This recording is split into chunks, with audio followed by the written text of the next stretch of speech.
Hello and welcome to the Cinementalist podcast for Cinementalist.com. My name's Andy. Sitting next to me is Floki, our bearded dragon mascot. And sitting opposite me is Liam. How are you, dude? Hello. You're right. Excellent intro this week. Yuletide's nearly here. Are you excited? Liam's not feeling well. Yeah, I was about to ask you the same thing, actually. Yeah, this is the last episode that will come out before Christmas itself. It is, yeah. So I'm going to stop talking like that now. Yeah, I was wondering. Festive spirits and all that. Yeah. Are you feeling full of Christmas cheer? The build-up is always really stressful and irritating as fuck, but I've always loved the day itself. I genuinely have. It's fun. Yeah. You know, you get a lot of grouches who are just like, fucking, but the day itself is a cracker. I mean, depending on what you do, I know that some people are conscripted into playing games they might not necessarily want to play, etc. There's always a slight trial element of Christmas, I find. But a little overall, bit, yeah. You know, for such a miserable podcast, we are quite cheery about Christmas, I think. Yeah, just, like you give and you receive, like in a nice way. You drink loads of booze, you have a very, very nice dinner, you might watch a bit of fucking silly-ass TV. It's good. Yeah. We are full of the Christmas cheer and the Christmas spirit. That being said, it is our last podcast release before Christmas. It certainly is. Have we done a Christmassy episode? Have we bollocks? Have we bollocks? Yes. There, you get some Christmas at the start, and however, this is the Christmassy bit. I have got a Christmas surprise at the end. A Christmas surprise. A Christmas surprise that is going to make sure that this is a slightly Christmassy episode. At least, at the front and the very end of it. In between, we're just going to review stuff like we normally do. Yeah, well, at least, the season has been acknowledged. Yes, so, yeah. That's that box ticked. We've done the bare minimum, all right? So. Another catchphrase, I'll write that one down. But yeah, back to our usual routine. Anyway, film news. Yes, none of this is Christmassy in the very slightest. First article this week from filmnews.co.uk. I feel like we're always reading from filmnews.co.uk, but there you go. Ben Affleck has suggested that he will no longer make major cinematic blockbusters. The 49-year-old actor has hinted that he will gravitate towards smaller projects and films on streaming services, following the success of movies such as Licorice Pizza and his own flick The Tender Bar, which was released on Amazon Prime Video and directed by George Clooney. Ben told the playlist, "It's funny because I was just talking to Paul the other day, Paul Thomas Anderson. I saw Licorice Pizza and it's amazing. We were watching a movie and then it was like I heard the whole other wave, whatever the fuck that means. So I feel like there is a rebirth to it, and I think that's due to the streaming thing. You may have to adapt to the changing times. I mean, this business has changed, right? You had vaudeville, silent movies, talkies, colour. Then there was television. It's continued to evolve and changed. I had this with The Way Back. No one was going to go see that movie in the theatre. I could just feel it. I love the movie. It's a good drama. The audience was like, we want to stream it. We're not going to rush out and see it. There is a big and growing audience for these interesting adult dramas, but that audience now has been acculturated. Especially with COVID and with the streamers and the quality, and they want to watch it from home. They don't care." So, I mean, Ben Affleck sounds pretty out there for a start. I mean, I was reading that there going, did I get that wrong? No. I was reading verbatim from the article. But yes, apparently Ben Affleck is going to scale down his career, I think is how he's looking at it. What do we think about that? So he's not interested in being a bankable Hollywood dude any longer? As we always say, I mean, I don't think he's struggling for money, is he? I don't think he needs to do any more blockbusters. And I sense a little bit of sort of a slight resentfulness in his tone there. Like, I did this great drama and no one went to the cinema to see it. Like everyone's going to watch things on streaming now, so I guess I'm going to have to do streaming. Like that's some kind of step down. I think that whole, that difference between streaming stuff, TV stuff, movie stuff, it's all become just content now, hasn't it? The lines have completely and utterly blurred. Did he say there that his feedback from the audience was that we're not going to, they basically made it clear that they weren't going to rush out and see something? I think that's his assumed feedback. He said the audience was like, we want to stream it, we're not going to rush out and see it. I think he's just looking at the figures and assuming that's what's happened. I mean, right. I didn't see The Way Back. Maybe it was no good.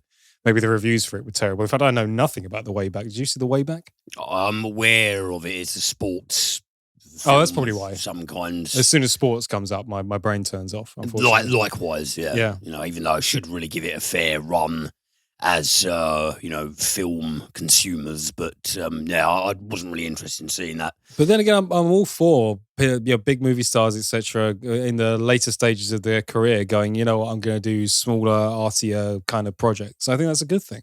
I think that's the right thing to do. You can't always be on... it's kind of sad sometimes when you see an actor get stuck in sort of the blockbuster cycle. You go, yeah, I mean, is it just to keep the pool heated, or are you doing that because you genuinely thought the script was good? Yeah, I always like it when actors who essentially cut their teeth in not necessarily blockbustery stuff, but something that was, widely marketed, had reasonable cinema attendance. People like, Ryan Gosling and all that was in, what the hell was it, The Notebook or whatever the shit it was.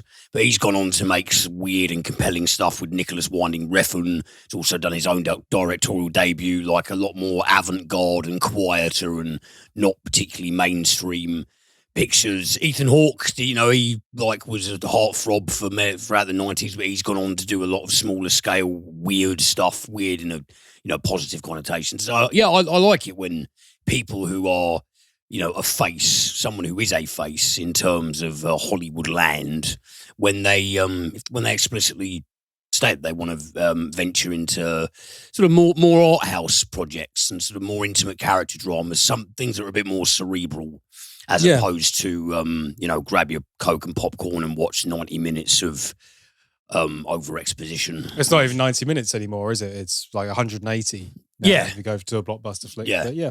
I kind of think good for him, but I do sense a little bit of resentment of like, well, fine, I'm taking my ball and I'm going home. Yeah, that could just be in there.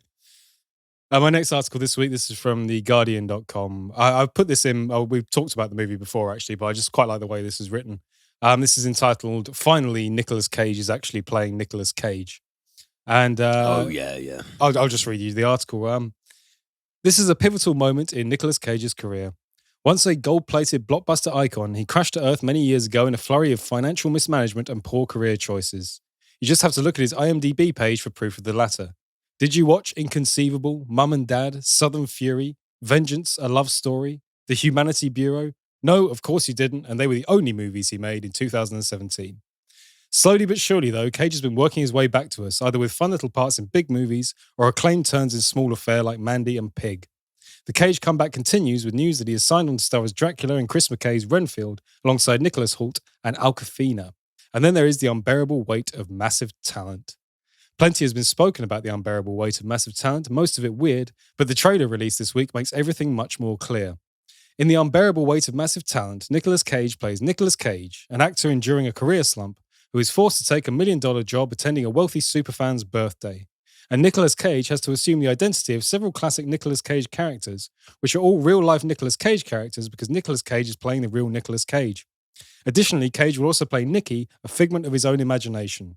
I may have overestimated how clear this all is.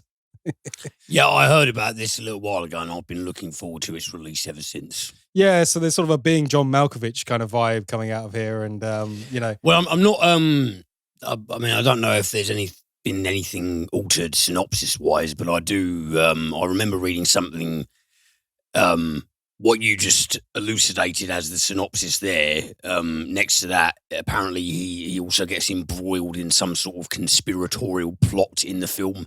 He's attending this birthday party and he's going through all of his various iconic characters, but something terroristic happens and he's got to help foil it.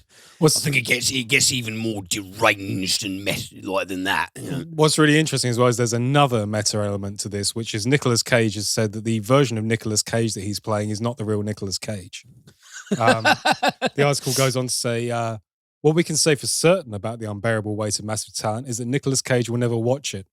In September, he told Collider that it's just too much of a whacked out trip for me. This is apparently because the director Tom Gormican wanted Cage to play himself as much more extreme than he usually is. I'm really made of quiet, meditative, thoughtful moments. I'm not this neurotic, high-strung, anxiety-ridden guy all the time, he said. So this is Nicolas Cage playing a Nicolas Cage that's, I guess, a public perception of Nicolas Cage. This is going to be really fun to review. I can't wait for the review. That just sounds crazy. Yeah. No, I'm excited about that. And also, sorry, but Mum and Dad is actually an enjoyable comedy horror. I never saw that. Actually, I'm actually not very taken with their lumping that film in with all the other shit they mentioned, because Mum and Dad is actually good madcap fun and it's Nicolas Cage on absolutely satisfying batshit form. Yeah. So they shouldn't have thrown that in there with them like pricks. I will take your word for it on that one. But yeah, there is so much meta stuff to unpack in here. it's going to make for a really fun review and hopefully a fun experience. I'm really looking forward to seeing. I really hope so. I've been very excited. Ever since I first read about that movie, I was just like, this needs to come out ASAP. It's either gonna massively disappear up its own arse, or it's going to be fiendishly clever, and I'm very much hoping for the latter. But I just want to see, like, I mean, what is he going? I'm thinking, like, what is he going to do? Is he going to be like Castor Troy 1 minute, Cameron Poe another minute, fucking, you know, like Red Miller? I mean, like, who is he going to? Bloody the dude from Moonstruck, the guy with one hand. I mean, Nicolas Cage as well, for all his ups and downs and faults. I mean, we've spoken many times about what a brilliant actor he is, but at the same time, he's a very intelligent man and he is aware of his public persona. I remember seeing a thing with Jeff Goldblum a few years ago where he's saying the interesting thing about where he is in his career these days is that people write him Jeff Goldblum parts. So he ends up playing a version of himself that's not himself, but the version that everyone expects to see. So Jeff Goldblum always puts it in the perspective of, as an actor, I was taught to find the truth in every role. And I guess so playing a role about me, but the me people expect me to be, is in a way a truth. Yes, there's all kind of mental backflips and trampoline leaps. And it's going to be a really, really interesting trip, this film. Yeah, absolutely. I really want to see if they pull it off. Next article here, Tom Sizemore, cast in The Legend of Jack and Diane. Haven't heard anything from Tom Sizemore in a very, very long time. How about you? No.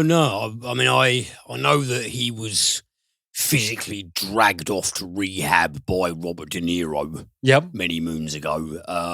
He also did a porn film, if I remember correctly. Which was there was something about that. There was a direct pun to obviously his second name being Sizemore. I mean, it's an easy day in the writer's room, that isn't it? Fitting that into a porn title, but yes, I do seem to remember being linked to the actual hardcore pornography that he did when his career went downhill. But before that, and I haven't seen the porn. Maybe he's brilliant in it. But before that, he was actually a very, very good actor. Although I had struggling with his demons, shall we say. But the article goes on. The 60-year-old star, whose previous credits include Heat and Saving Private Ryan, has boarded the female revenge thriller that is being directed by Bruce Bellocci and will play a detective. In the film, Diane decides to leave Indiana for a new life in Los Angeles. When Jack and Diane discover secrets about the death of her mother, their worst fears are confirmed and they are forced to run. On the way to LA to confront evil, they create a hit list to exact revenge on everybody involved. I mean, how's that for a vague plot description? Isn't that like is that a John Mellencamp song? Little ditty about Jack and Diane. Oh yeah. Wonder if they're going to factor that song into the film, unless it is just a completely coincidental. Sorry, I've just got to the bottom of the article here. That was a brilliant bit of intuition from you there, Liam. The story and screenplay are both original, but the film's title is inspired by John Mellencamp's song Jack and Diane. They're probably going to use that in the movie. I would have thought so, yeah. Sounds like a nice contrast, because if it is like a violent thriller, then that'll be a nice little contrast, inserting that song in there. Sizemore has said, I found Bruce's script an intense, gripping page-turner, and I'm looking forward to working with him to bring this brazen, bold character, Detective Parker, to the screen. Bellocci, the film's director, added, Tom Sizemore is a phenomenal actor, and we feel blessed to have him join our cast as this brooding bad guy cop who you can't keep your eyes off. That seems like a really good fit for Tom Sizemore, actually. I like Tom Sizemore, yeah. Like brooding and intense was something he was always good at. Absolutely, yeah. I love him in Heat and in True Romance, and he was cool in even shit like The Relic. Mm-hmm. I love him as like his sort of minor antagonist, like mobster part in Enemy of the State. I've always enjoyed Tom Sizemore when he shows up. So yeah, more power to him. Yeah, good to see him back in the saddle, so to speak. And my last article this week, Keanu Reeves wants to make a Constantine sequel. The 55-year-old actor had a great time playing bad boy detective John Constantine in the 2005 comic book film, but admitted there's been no interest in seeing him portray the character who appears in DC's Hellblazer comics for a second time. Talk show host Stephen Colbert asked his guests if there was a character he wanted to play again but hasn't been offered the role, and joked that he should keep in mind when you say this, someone will ask you. And Keanu replied, that's not true. I'd love to play John Constantine again from the Constantine movie. The presenter clarified, are you saying right now that you're willing to play John Constantine on national television and that no one will make that movie? Keanu replied, I've tried, Stephen. I would love to. So I put this in because I really, really liked Constantine. No, it's great. I mean, I think Constantine's a really underrated movie. I thought about that little descriptor there. I found that a little bit bizarre. Is he a bad boy detective? I mean, from memory, he's actually sort of like quite a morose and angry, terminally ill burnout. I would describe him as fatalistic, because of the terminal illness thing. I think thing. bad boy detective sounds a bit of a misnomer. But anyway, like minor quibble. Yeah, Constantine, very enjoyable. I remember watching that when I was quite young when it came out. It's been quite a long while since Constantine was released. But I remember really, really liking it. I've watched it since as well. It's got a really distinctive art style. It's got that, as you said, that sort of fatalistic thing running through it. You know, a character towards the end of his life. You've got Tilda Swinton in there. You've got loads of great ideas, demons and heaven and hell, and a man caught in a trap of his own morality. It's a much better film. I never really hear people mentioning Constantine. Although doing a little bit of research on it earlier, it does seem to have gained cult status, which I'm quite pleased to see. Didn't do very well at the box office, didn't do very well with the critics, but since it's been well remembered, and I'm pleased to see it. Because I know that obviously it's based on, the graphic novel series Hellblazer? Yeah, Hellblazer. And a lot of the fans of that apparently were up in arms about it. And when you get to the root of why they're up in arms about it, it's like because Keanu Reeves doesn't look like Constantine. Well, maybe if I was a fan of the comics, I'd find that an issue. But personally, I just thought it was kind of cool. So, I mean, I know I've whinged before about Tom Cruise and Jack Reacher, so I'm not going to be too... That was an extreme example, though. Everyone was pissed off. I do think it's an extreme example, yeah. But Constantine, as a bit of horror action, I had a good time with it as well. So apparently, the director, Francis Lawrence, has already admitted that he's keen to make a sequel as well.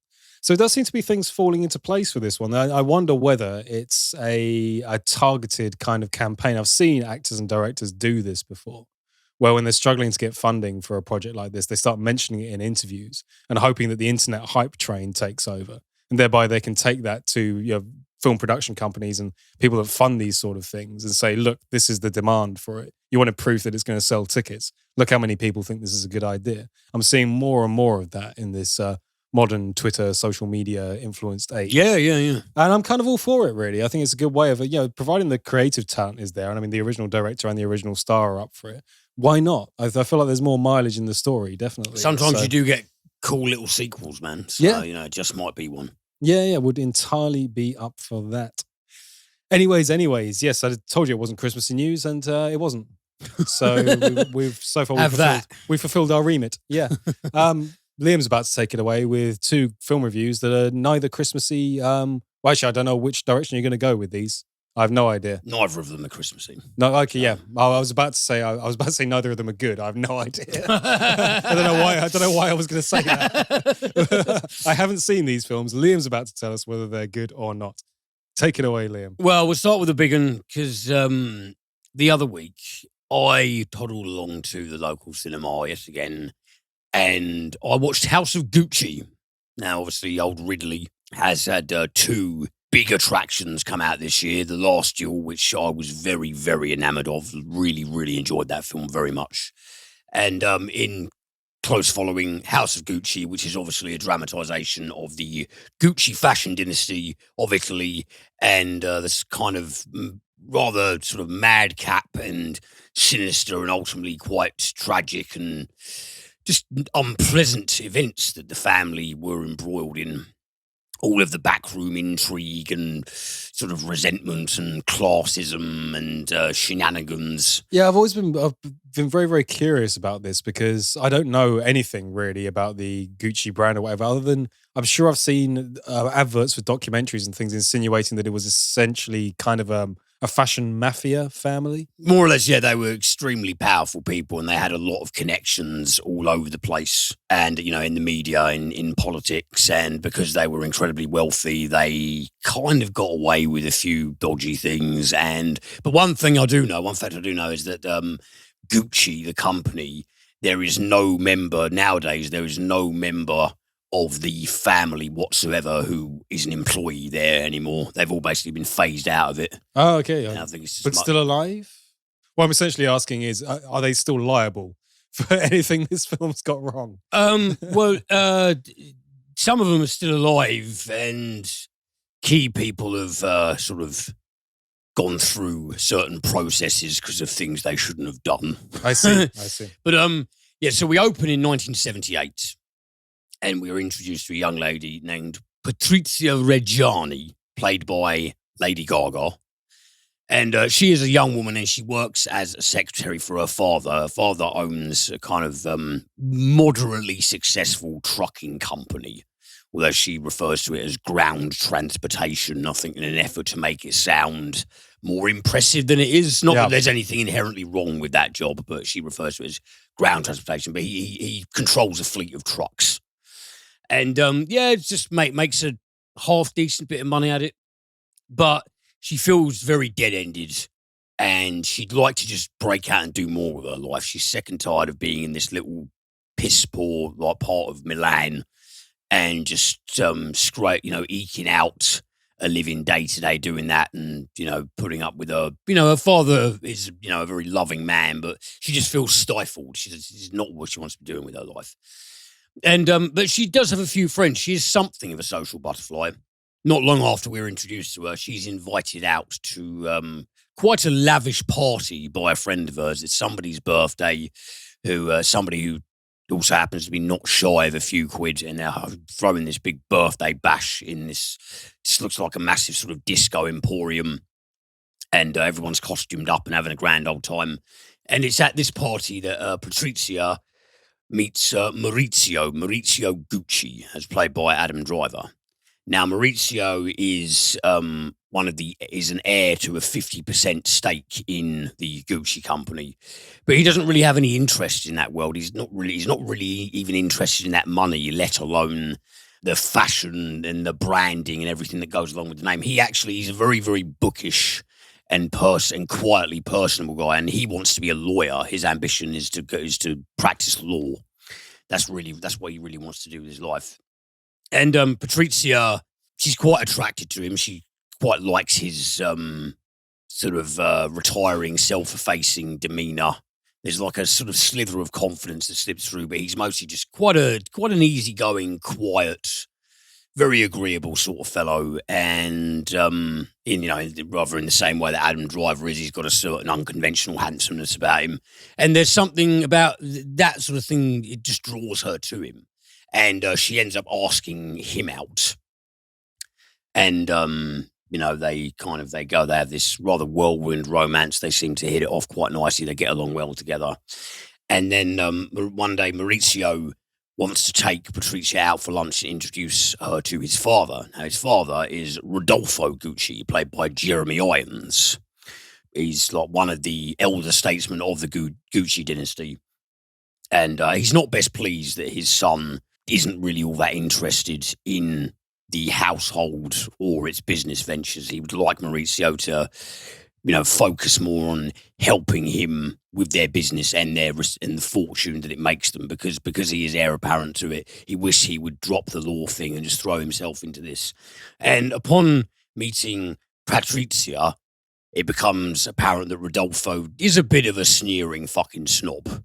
She tells him what she does for a living and what her father does for a living, and he's just a bit like, oh, in a sort of something of a passive-aggressive, oh, isn't that interesting, rather snide sort of way. So Rodolfo he's a bit of a nouveau riche arsehole, because as is asserted later in the film, the Gucci family was founded, the originator of Gucci. He started off as like a hotel baggage handler, and that's where he got the idea for like creation of all these leather goods.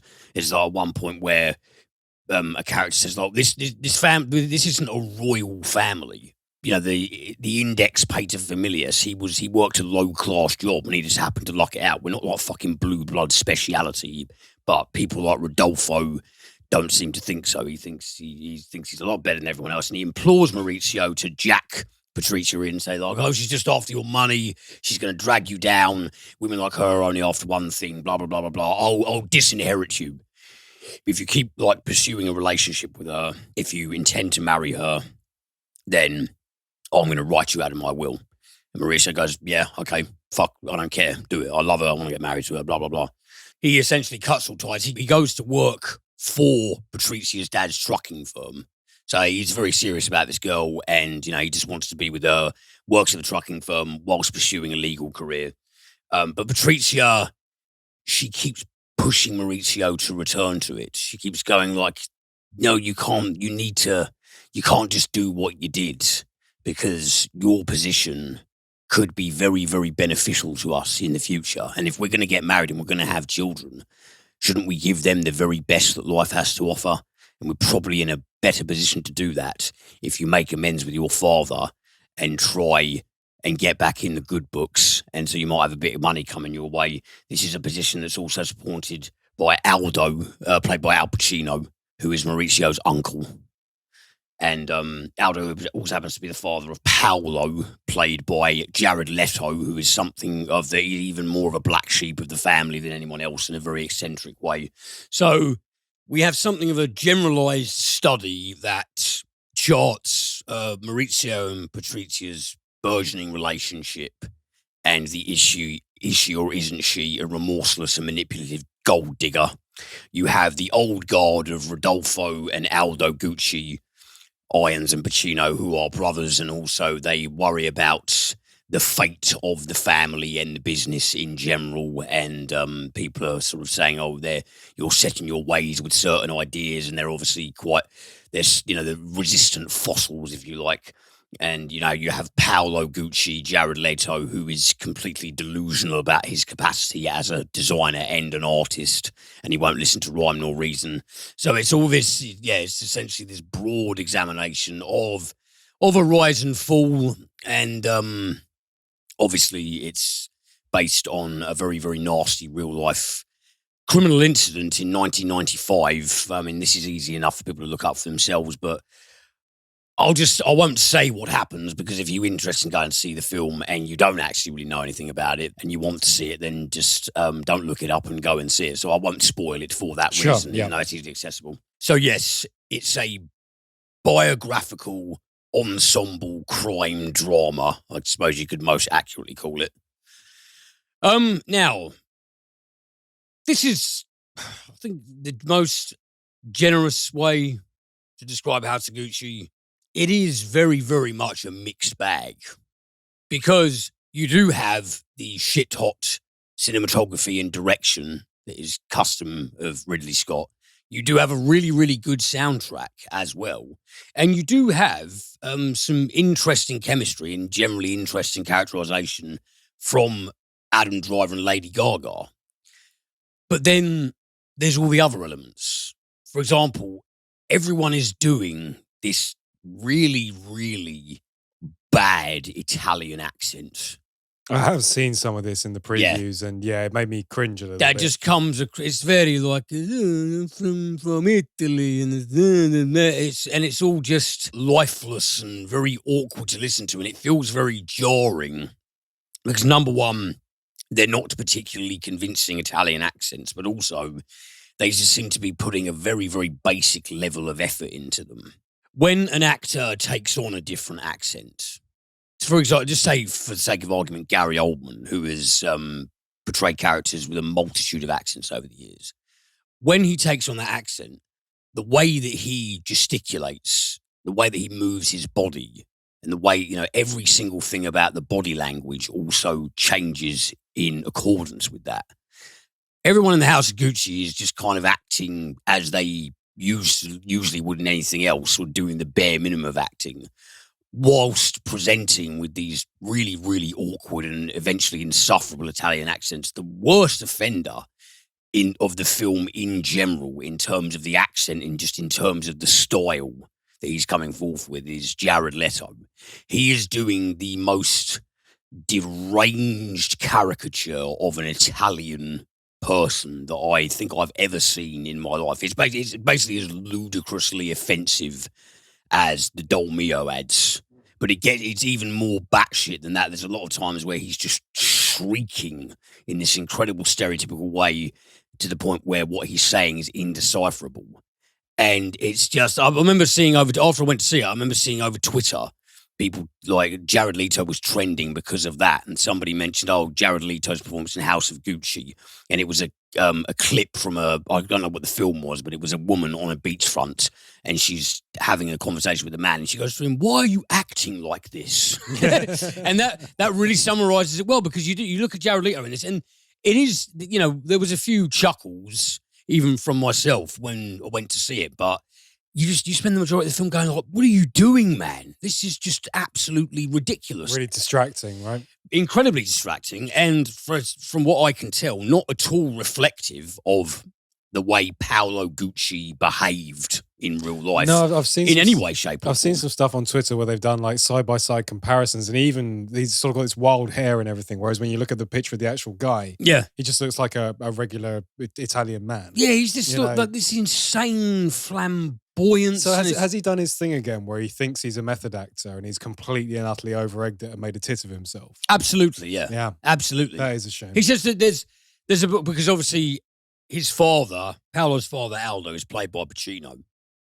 Pacino, who doesn't seem to be doing an Italian accent as much as a Russian Jewish accent. He doesn't even seem to be. Jeremy Irons kind of does his usual accent and occasionally slips Mediterranean twangs into it. Right. Basically, this is sort of what you're dealing with here. Yeah.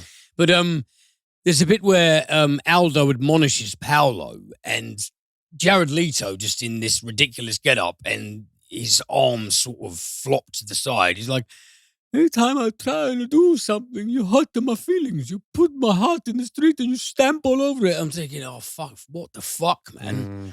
I'm just, I'm wondering, like, I mean, any Italian people who've seen that film, it must be, is this what you think we do? We just go, yeah.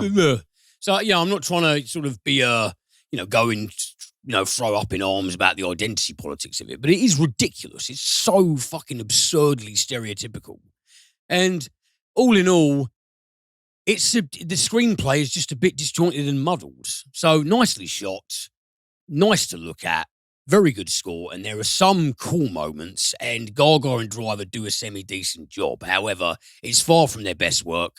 Driver's been very good in many other things. Gaga's been good in, the only other thing I've seen her in admittedly is A Star Is Born, and I thought she was extremely good in that. But they're just kind of making the best of a bad lot, it seems. And ultimately, I don't really think House of Gucci is particularly memorable. I don't think it flows as well as it could have, and there's a lot about it that's utterly absurd. So, yeah, 2021, The Last Duel, absolute cracker. House of Gucci, just kind of put it in the bin, basically. Sorry to say. Fair enough. But there we go. Can't win them all, can you? And next up, a bit of horror for you. Because this is a movie that debuted in late 2020 at a few festivals, but its release here in the UK was earlier in 2021. So it's one of this year's feature-length offerings that's passed me by until now. But this is a movie called The Dark and the Wicked. And this was written and directed by Brian Bottino, whose debut was The Strangers from 2008, which is a film I always liked. Yeah, I thought it was quite good. Yeah, it got a bit of a mixed critical reception, but I just thought it was a really, really good horror thriller. Really liked the tension, really liked the pacing. I thought everything about it was extremely well done. And he's, done a few other ventures here and there, some of them not so spectacular, but yeah, his latest, The Dark and the Wicked. This stars Marin Island and Michael Abbott Jr. as a pair of siblings, Louise and Michael. They have been estranged from their parents for a number of years now. They haven't really spoken much, and yeah, there's not really much warmth between them at all. But the siblings are contacted, and they're told their father is on his deathbed. He's got some sort of unspecified ailment, but he's very, very ill, and there's a nurse that pops by daily to look after him. And he seems quite withered away and is pretty much on his way out. And in the opening of the film, we see this isolated farmstead in Thurber in Texas. It's rural Texas. I don't know if Thurber is fictitious for the sake of the film or is a real Texan place. I don't know, but it's basically bumfuck nowhere in Texas, and rather spookily. If it is a real place, we've just pissed them off. But yeah, no offense intended. I'm sure it's perfectly fine. We live in a bumfuck town too. We do. If that makes any difference. We certainly do, and everyone is related here, so we know how it is. But The opening shot shows, the livestock pens in pitch black, and there's a sort of a night light outside in the barn, and the mother she's put a rope up in between some fencing that's got a load of different trinkets tied to it.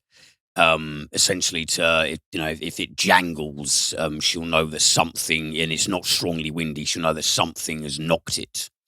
And it quickly becomes apparent as to why she has done this, because rather early on in the film, we're made privy to the fact that something is not at all right at this little farm that this elderly couple lives and works at. Something not at all right in a supernatural sense. So Louise and Michael, they arrive at the farm. They speak to one or two of their parents' employees, and then they go and they spend some time with their dad, who's sleeping pretty much all the time. And as I said before, there's a bit of estrangement there, and their mother is not very pleased to see them, not because of familial resentment, let's say, but she keeps saying, you guys need to leave here because something's not right about this place. Please, you shouldn't have come. Please just go home now because something is bad. So there's something bad here. You need to just go.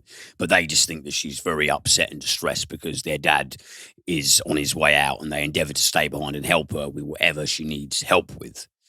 And this is very early on in the film, so this is not really much of a spoiler. One night in the kitchen, the mother is cutting up carrots by the sink.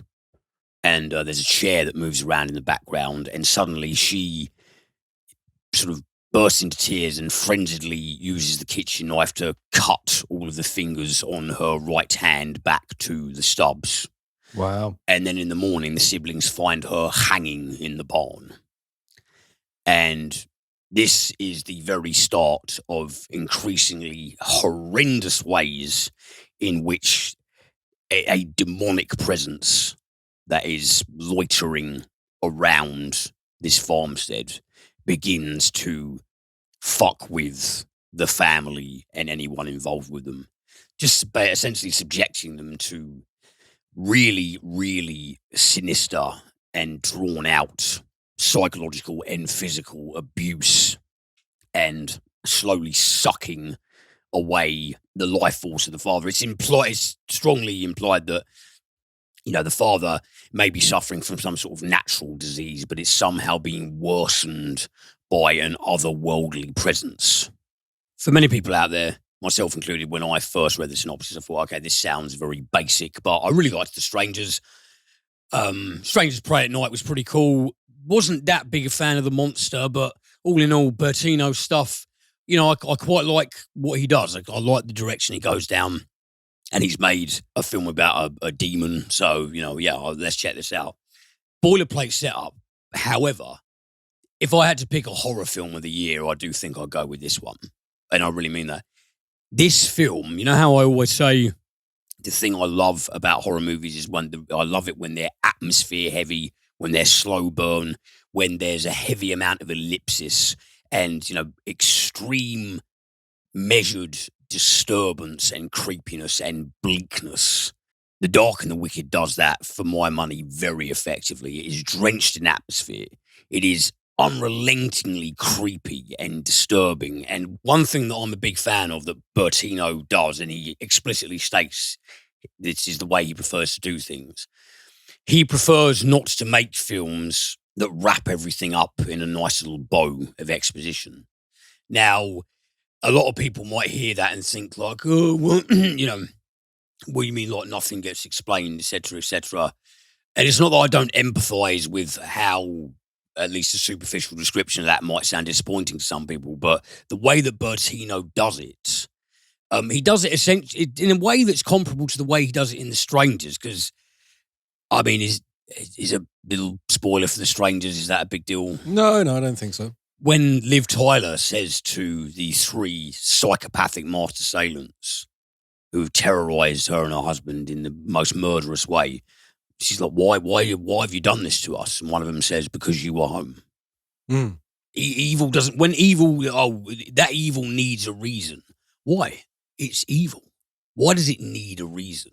I actually think it's far more compelling and it stays in your bones and stays in your head more when there isn't all this clunky, silly, hokum exposition. And I actually think the technical flair and the way that Bertino has paced this film really, really works massively in its favor. The elliptical nature of it actually makes it better, and the visuals are very good. It doesn't explicitly show you the antagonistic element, at least not like either too early and too much, and it doesn't turn into a ludicrous creature feature that is indistinguishable from like so many others. It maintains the slow burn menace. The exposition that it does give on the presence is absolutely, it is completely appropriate. It's the best kind of way to do these malevolent presence movies as far as I'm concerned. Yes, I know that The Witch and Hereditary, they might have offered up a bit more of an explanation than The Dark and the Wicked necessarily does. The way that it's executed here, coupled with the performances, especially Marin Island as Louise, performances really, really solid. I really bought into it. It was really nice surprise to see Xander Berkeley, who's a great character actor, show his face. And I thought the way it paid off was totally appropriate. I really, as a slow burn art film horror nut, the Dark and the Wicked really turned my crank. I liked it very much, and I will absolutely watch it again. And yeah, so if you're a horror hound and you're more in the mood for a thinker or something that makes you deliberate and doesn't leave you for a few days, definitely check it out because it does the business. Cool stuff. Hey. Okay then, well, TV of the week, and it's a docu-series roundup from me. Lovely jubbly. Yeah, a lot of docu-series out at the moment, including a couple of big hitters. I think you can probably guess what those are already, but I'm going to get onto those in a minute. I'm going to start out with this one, actually. We said we weren't going to do a particularly Christmassy episode, and true crime docu-series, I guess. We're going to do the antithesis of it. Yeah, it kind of fits that remit, doesn't it? This is called Dig Deeper, The Disappearance of Birgit Meier. And it's a Netflix release at the moment. This is a German docuseries. Okay. And it is primarily about, well, wouldn't you guess, the disappearance of a lady called Birgit Meier. Now, this is what was regarded anyway as a cold case. In the 80s, she essentially was involved in a divorce dispute with her ex-husband, although by all accounts, not a particularly fierce one. Things seem to have been going well. But she went round her ex-husband's house to talk about their upcoming divorce and settle on terms. And by all accounts, she left. She went back home, and the next day she was gone. And so that's essentially all anybody really knew about the disappearance. It was one of those weird things. Turned up on German TV at the time. Does anybody know what happened to Birgit Meier? And it was overshadowed by a series of bodies found in the woods nearby.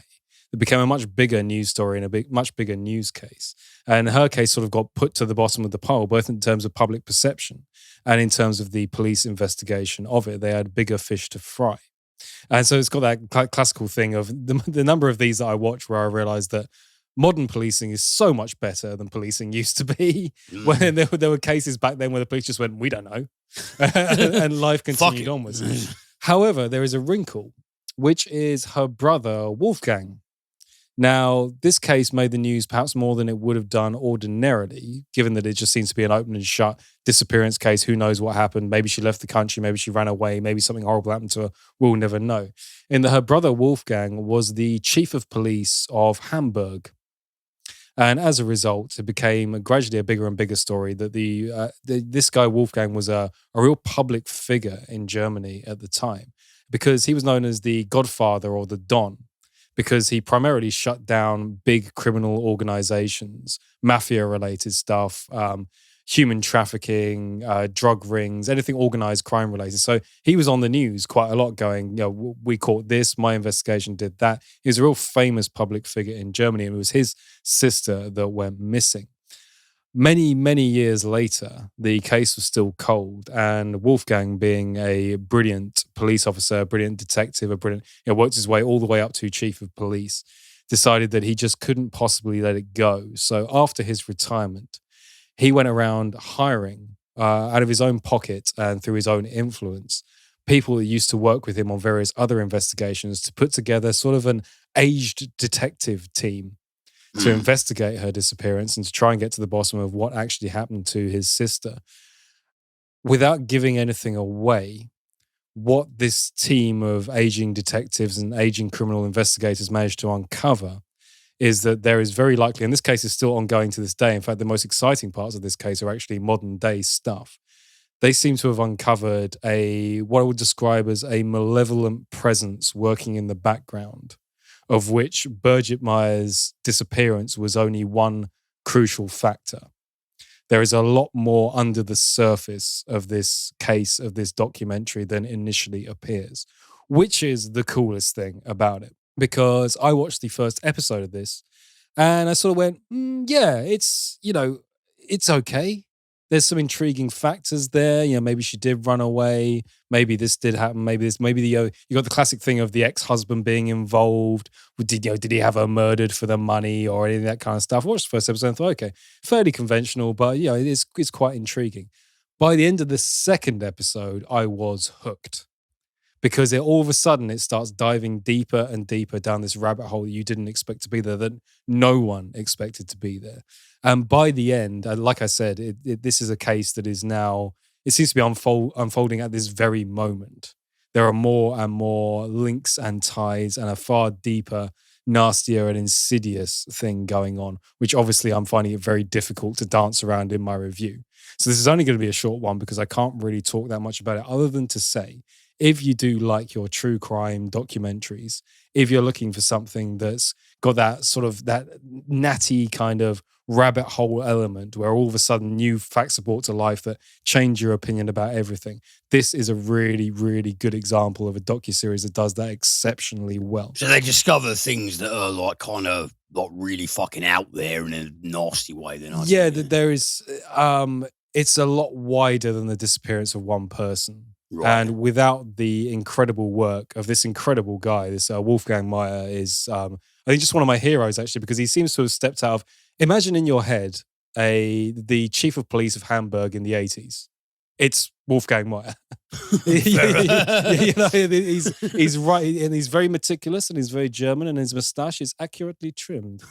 But he's just got such a, he says at several points in the documentary as well that because of his background in policing, he was well aware of the mountain that the original investigators had to climb in front of them. And he was just sort of increasingly disappointed with how badly they did it. In that it's a very German thing to sort of, rather than get angry about it, to go, well, this is wrong, you've done it badly, and I'm going to do it myself. And I just kind of love that attitude. There was zero efficacy. Yeah. I must emphasize this. He's not angry. He's just very disappointed. And that's the worst thing, isn't it? Yeah, and I just absolutely love the guy for it. And this sort of, and the way he gathers together this older detective team as well. It's a sort of a bit like an aged German detective Scooby-Doo in a weird way. And it's actually, they uncover some things that are actually very, very shocking as well. And there are bits that I think some people may find hard to stomach. There's some on the scene footage of cadavers being exhumed and that sort of thing. So I'll put that warning in quite there graphic, as well. right? Yeah, quite graphic and quite emotionally upsetting, I found as well. But that speaks to the effectiveness of the docuseries and of the story as a whole. And I think it's an important story. And I think far more people, it's one of those stories that I kind of almost want to promote on the podcast, going, more people should know about this. Because what this guy did and his team did in response to the disappearance of his sister, they gave it the level of care and work that you would expect out of a professional detective team investigating someone's disappearance. And the fact that her disappearance wasn't investigated properly is a tragedy, really. And so more people should know the story. It's very, very good. And if you're looking for a dose of true crime over Christmas, I highly, highly recommend it. Yeah, sounds like very intriguing stuff, man. Second thing I want to talk about, these are two different docuseries, but I'm going to lump them as one. You're going to see why in a second. There has been a new season of Tiger King.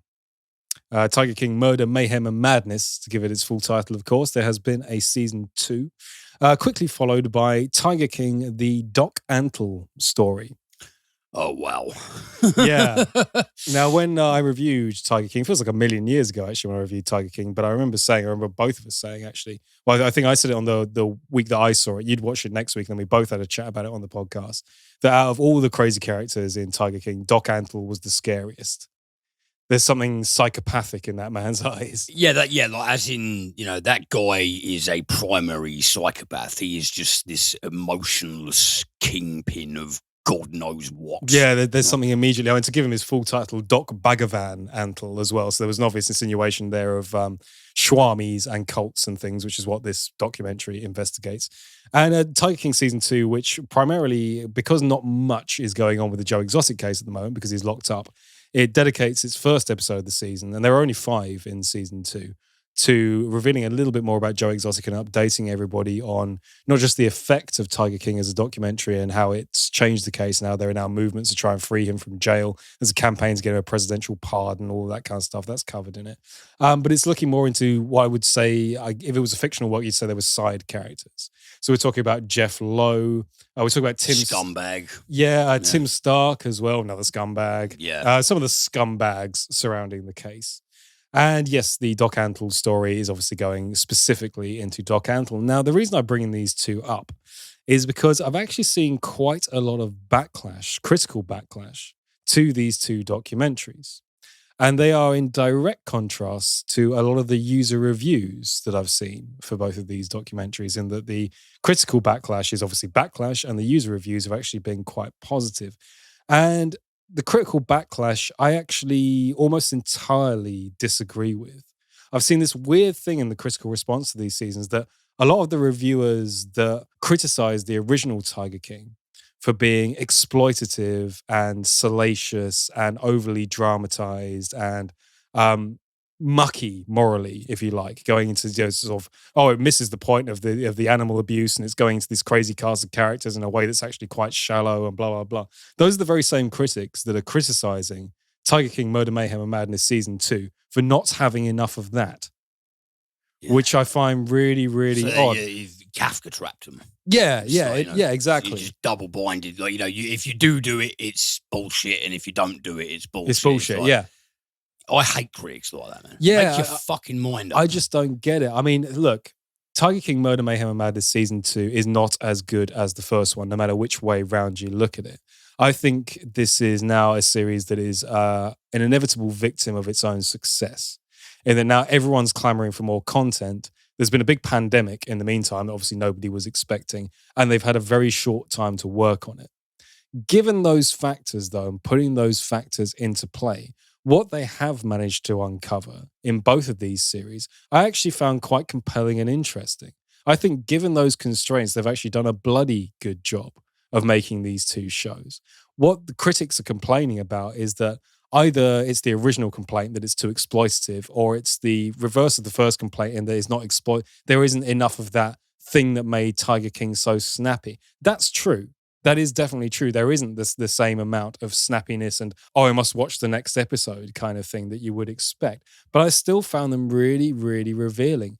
I think it's important to remember that the documentary maker's original intent with Tiger King was to investigate the world of exotic animal trafficking and the sort of the horror behind that, and this seedy underworld that's got all these links in the chain. That was the original intent. What they ended up doing is stumbling across Joe Exotic. And his story was so mad, it overtook their original intent of making a series about the movement of big cats and other wild animals. This is much more getting back to the point. And in that regard, I actually think they're quite well done. There's no huge... I think, what are you looking for? Funny lines? I don't know. I don't know what some of these critics are expecting out of this. I don't know whether they were expecting... I think it's sort of doomed to fail in regards to the hype and expectation that has been placed upon it. If you just view them as docuseries about people who keep exotic animals and how this chain is gradually falling apart, I think they're actually quite well put together. The Doc Antle story, I will say in particular, is at points quite a hard watch. That's revealed quite early on, well, in fact, immediately, by a disclaimer that mentions that the following footage is going to be discussing things like child abuse. So obviously, without giving away any content inside Doc Antle's story, that is a factor. which adds another layer of seediness and nastiness to the whole sordid affair. They are perhaps a little bit dry, and I think that's maybe what people are railing against, but ultimately, it's exploring more about Don Lewis, Carol Baskin's husband's disappearance. It's exploring how Doc Antle took the Swami concept and the guru concept and applied it to running essentially his own sex cult, where tigers and wild animals were also another factor in it. There is some hilarious footage, by the way, of he used to be a very, very bad magician with a huge mustache. What, Doc Antle? Yeah, which I mean, if you're looking for hilarity value, I found it hilarious personally. But I feel like these documentaries, these docu-series rather, are being done a disservice. I don't know. I wasn't expecting all the whiz-bang poppery, if you like, of the first season in season 2 or in the Doc Antle story. What I wanted was more information. What I wanted was someone to dive deeper. The fact that they've managed to do that in what I think is quite a successful way in the short time given, I consider to be a success. So I thought I'd use my platform on the podcast to throw my hat into the ring and go, actually, I think they're quite well done. They're not going to give you the same kick the first season did, but at the same time, if you really are interested in untangling this web, it untangles some threads you weren't expecting rather nicely. Yeah, I need to check that one out. And in reference to what you just said there about, what are you expecting? Funny lines, which is probably accurate. They probably I mean, I think so. There is a darkly humorous vein running through the first Tiger King, because Joe Exotic is just such a lunatic. Yeah. But that, I mean, and I do find some of his behavior amusing in something of a guilty way, because he is just such a wildly eccentric and couldn't give a shit person. But that is, I don't forget that it's underpinned by some seriously dark shit. Yeah, these are more deep, dark, and interesting because the story the fragments of the story that are left are more deep, dark, and interesting. They're not there for fun shits and giggles. They're there because you go, oh man, that's pretty horrific. And I guess that's the backlash. But then that's the truth. And isn't the truth the whole point of a docuseries? Well, unless you're talking, unless there are people out there, as I'm sure there are other people who are just completely indifferent to animal welfare. We're talking about like animal trafficking. We're talking and other, myriad sordid and unpleasant things. So it's in fact, one of the big critiques of season 1 was it didn't make a big enough deal of the animal trafficking aspect. Well, they seem to have made more of a deal of that, and it's not entertaining. There you go. So, but it is truthful, and isn't that the point? I thought they were much better than the critics gave them credit for. And looking at the user reviews, a lot of people seem to agree with me. So I'll stick my smug face on. But yeah, there you go. I should check it out. And last bit of the podcast, I promised a Christmas surprise. You did. I've done trivia, of course I have, but I've completely ignored everything we've reviewed this week. I just thought we'd do some Christmas trivia. Christmas trivia? Yeah, just trivia on Christmas, man. Okay, yeah. Let's get all fucking Christmassy up in here. Yeah, why not? Let's start off with this one. Yeah, this is Cinementalist Christmas trivia, so you know there's going to be a twist. Kissing under the mistletoe is thought to derive from Frigga, the Norse goddess of love, who was associated with the plant. Mistletoe means dung on a twig in Anglo-Saxon. According to the National Wildlife Federation, it spreads through bird droppings. Think about that during your next kiss. Lovely jubbly. Feel free, when you go around someone's house for Christmas this year and they've got the mistletoe hung up, feel free to tell them that you learned recently on a podcast that mistletoe is Anglo-Saxon for dung on a twig, and you'll sour the mood, and that'll be funny. Well, I'm all about doing that, so I just might take you up on that offer, mate. Jingle Bells, originally called One Horse Open Sleigh, was composed in Massachusetts by James Pierpont as a Thanksgiving song. And it was the first song sung on December the 15th, 1965 by astronauts Tom Stafford and Wally Schirra while they were in space. Oh, well, okay. Yeah. Jingle. What was the one that's been around for years now? Jingle Bells, Batman Smells. Robin laid an egg. Batmobile's got no wheels, and I can't remember the rest of it. I actually remember that version better than the original lyrics of the Disney. I don't even know what the original ones are. Yeah. Santa's got a one horse. Something one horse open sleigh. Here's something not very Christmassy. I fucking hate Christmas music. Huh? I fucking hate Christmas music. All Christmas music. Yeah, all of it. Even the Pogues. I was about to say, yeah, with the exception of the Fairy Tale in New York, perhaps. Yeah, because that's just a good drinking song. But yeah, Yeah. I would be a lot happier at Christmas if they got rid of Christmas music entirely. But there you go. Yeah, I think with that exception, I think I'm pretty much with you, to be honest with you. The song We Wish You a Merry Christmas was originally sung by servants in rich households to demand alcoholic drinks from their employers. Remember the line, "We won't go until we get some, so bring some out here."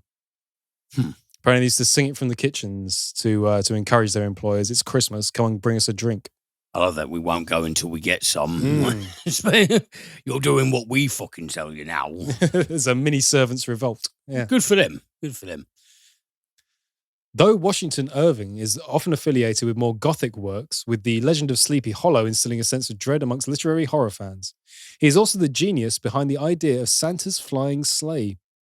In The Sketchbook of Geoffrey Crayon, a series of short stories published in 1819, Irving recalls a dream whereby Santa is flying across the sky in a wagon.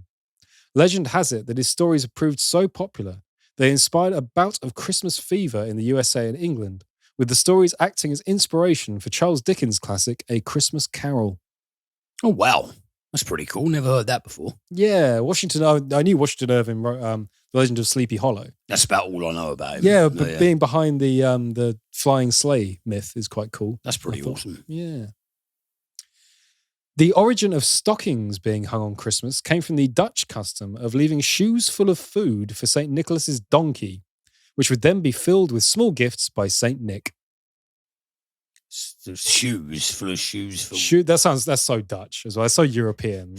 Yes, we leave the shoes full of food. Put it in the sauce. Sorry, I did my comedy German accent. I can't really do a Dutch accent, despite having visited quite a few times. Put it in the sauce. We got some marijuana in there for you.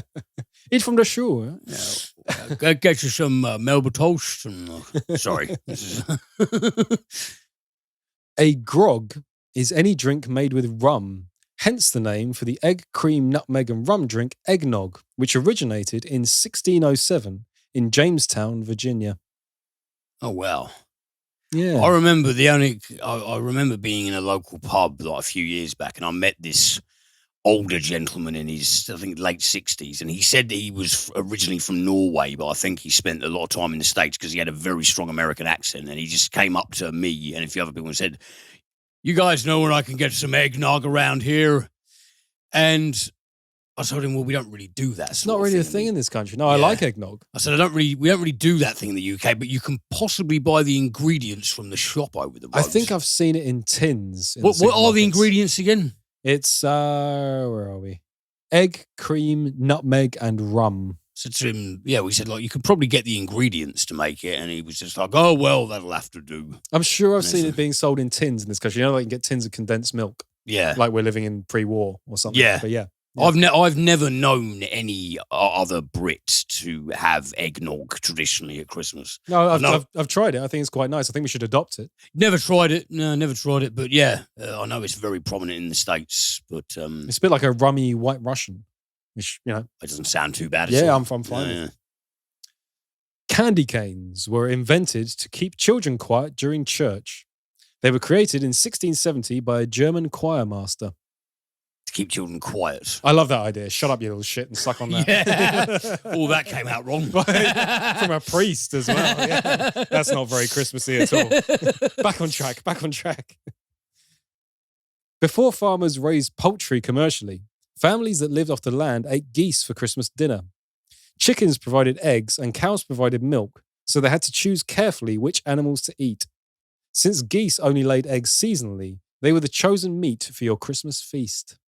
You still eat goose around your house, I remember you saying? Well, we have done a few times, and I campaign for it every year. It's nice. I believe that this year we're having a combination of roast beef and turkey. Okay, wow. And I am always the one without fail every year who's just like, "Where's the goose?" The goose is the mega traditional one. We should be having fucking goose every year. And obviously the reply is, "Oh, well, you pay for it then." And that usually shuts me up. Yeah, I mean, fair enough. I've never tried to buy a goose, but I imagine they're quite expensive. Goose is banging, man. Goose for Christmas dinner. That's 10 out of 10. That's the way to do it. I'm going to cut that line out, by the way. Goose is banging, man. Oh, yeah. Cut it out? Yeah, it's keep. Yeah. Oh, right, okay. Yeah. No, not lose it in the edit. Yeah.